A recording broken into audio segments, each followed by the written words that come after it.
दतिया उपचुनाव में कांग्रेस ने शानदार जीत दर्ज कर ली है। इस जीत के बाद प्रदेश भर में कांग्रेस कार्यकर्ताओं में जबरदस्त उत्साह देखने को मिल रहा है। जीत के बाद कांग्रेस प्रत्याशी घनश्याम सिंह ने जनता का आभार जताते हुए बताया कि आखिर किन वजहों से मतदाताओं ने उन पर भरोसा जताया। उन्होंने कहा कि उनकी जीत के पीछे सबसे बड़ा कारण बीजेपी सरकार के प्रति लोगों की नाराजगी रही। उनका आरोप है कि सरकार आम जनता की समस्याओं से दूर हो चुकी है। तो वही घनश्याम सिंह ने कहना है कि महिलाओं का लाडली बहना योजना से अब मोहभंग हो चुका है। सरकार ने उन्हें 3,000 रुपये देने का वादा किया था, लेकिन वह पूरा नहीं हुआ। उन्होंने आरोप लगाया कि भ्रष्टाचार लगातार बढ़ रहा है, आम लोगों की सुनवाई नहीं हो रही। जो राशि है वो 3,000 देने का वादा किया था, केवल 1,500 दी जा रही है। ये सब बातें हैं, उससे भाजपा से नाराज हैं लोग। दतिया में पिछले वर्षों में जुए सट्टे का धंधा बहुत ज़्यादा बढ़ गया, नशीले पदार्थों का व्यापार बढ़ गया, उसमें युवा उलझ रहा है, तो इस वजह से लोग परेशान थे। तीसरा कारण मेरा व्यक्तिगत मान लें कि मैं 2 बार यहाँ से विधायक रहा, उसके बाद लंबे समय तक 18 साल तक मैंने सेवड़ा में राजनीति की, तो लोगों ने तुलना की बाद में जो जनप्रतिनिधि बने, विधायक बने, उनके कार से और मेरे कार से, तो लोगों ने मुझे पसंद किया। मेरी सीधी सच्ची राजनीति जो है, किसी को उलझाना नहीं, किसी को फंसाना नहीं, जितनी मदद हो सके वो लोगों की करना, ये लोगों ने पसंद की। तो ये 2-3 कारण थे। एक लोजक ये भी है कि आपने किसी का अच्छा नहीं किया तो बुरा नहीं किया। हाँ, वही मैं कह रहा हूँ, किसी को फंसाया नहीं, मदद तो खैर की, अच्छा भी बहुत किया जितना हो सका, लेकिन अगर उससे संतुष्ट नहीं है, लोगों को लगा कि नहीं बहुत ज़्यादा नहीं कर पाए, तो कम से कम बुरा तो नहीं किया। इस बात से लोग खुश थे।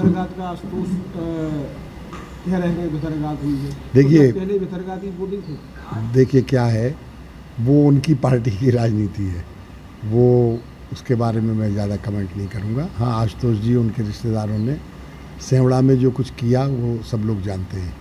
उनने 2023 के चुनाव में अपनी पार्टी में भीतर की हाथ किया हो वो जाने, लेकिन उसके अलावा जनता के साथ भी उनका व्यवहार अच्छा नहीं रहा, लोग परेशान रहे, वही लोगों को उलझाया।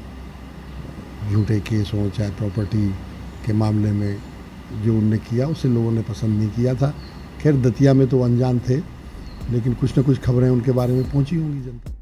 वहीं चुनाव प्रचार के दौरान लगातार अपने पिता के साथ मैदान में डटी रही उनकी बेटी मांडवी राजे ने भी इस जीत पर खुशी जताई। उन्होंने बताया कि जनता ने विकास और भरोसे की राजनीति पर मुहर लगाई है। साथ ही उन्होंने यह भी बताया कि जीत के बाद अब घनश्याम सिंह की प्राथमिकताएं क्या होंगी और वे क्षेत्र के विकास के लिए किस तरह काम करेंगे। विधानसभा में मुझे घूम के गांव-गांव और दतिया शहर में भी मैं घूमी, जनता का बहुत प्यार मिला और मेरे पिता की दतिया विधानसभा में 18 साल बाद वापसी थी और लोगों ने उनका जम के स्वागत किया और वो नतीजा आप सब देख ही रहे हैं कि इतने अच्छे वोटों से हम लोगों को जिताया दतिया की जनता ने। नेचर के कारण है या पार्टी का, क्या लगता है? देखिए, दोनों चीज़ें हैं। एक तो नेचर मेरे पिता का सभी लोग पसंद करते हैं, सब जानते हैं कि मुझसे ज़्यादा मेरे पिता को दतिया की जनता जानती है। वो जानते हैं कि वो कितने सरल और अच्छे व्यक्ति हैं और जनता के हित के बारे में ही सोचते हैं। और हाँ, पार्टी की रही बात, तो बदलाव लोग चाह रहे थे। 23 साल से मध्य प्रदेश में भाजपा की सरकार है और 15 साल से दतिया में थी, तो 15 साल भी बहुत होते हैं। लोगों को बदलाव चाहिए था, तो उनने जमकर कांग्रेस को वोट किया है। भाजपा का अहंकार भी एक वजह है। हो सकता है, क्योंकि ओवर कॉन्फिडेंस होना और उनको पता है कि हम जैसे भी तैसे चुनाव निकाल लेंगे, जीत जाएंगे, ये जो चीज़ें होती हैं वो जनता को अच्छी नहीं लगती हैं, तो वो भी हो सकता है एक रीज़न। आगे क्या करेंगे? आगे हम लोग बहुत कुछ करना चाहेंगे, जैसे कि मेरे पिता का सबसे पहला मुद्दा रहता है विकास का, और जनता की बहुत छोटी ही मांगें होती हैं, बहुत बड़ी मांग नहीं होती हैं। उनको रोड, बिजली, पानी, यही सबसे ज़्यादा समस्याएं होती हैं जो कि हल करनी होती हैं। और मैं महिलाओं की सुरक्षा के लिए और उनके स्वास्थ्य के लिए ये भी काम करना चाहूँगी। और मैं उनकी जिन जिन महिलाओं में अच्छी स्किल्स हैं, जिनसे वो आगे बढ़ सकती हैं, उनको मैं बढ़ावा देना चाहती हूँ ताकि वो अपने रोज़मर्रा की ज़िंदगी अच्छे से निकाल सकें। दरअसल दतिया उपचुनाव में कांग्रेस उम्मीदवार घनश्याम सिंह ने बीजेपी प्रत्याशी आशुतोष तिवारी को 6,016 वोटों के अंतर से हराया है। मतदान के बाद घनश्याम सिंह ने कांग्रेस के पूर्व विधायक राजेंद्र भारती पर भीतरघात का आरोप लगाया था। इसके बाद पार्टी ने अनुशासनहीनता के आरोप में राजेंद्र भारती को बाहर का रास्ता दिखा दिया।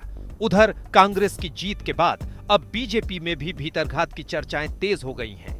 हार के बाद सीएम हाउस पर समीक्षा बैठक बुलाई गई, जिसमें मुख्यमंत्री और प्रदेश अध्यक्ष ने उपचुनाव की जिम्मेदारी संभालने वाले नेताओं से फीडबैक लिया। बैठक के कुछ ही घंटों बाद बीजेपी ने दतिया जिला संगठन को भंग कर दिया। माना जा रहा है कि उपचुनाव में मिली हार और संगठनात्मक कमजोरियों को देखते हुए यह बड़ा फैसला लिया गया है। ब्यूरो रिपोर्ट MP तक।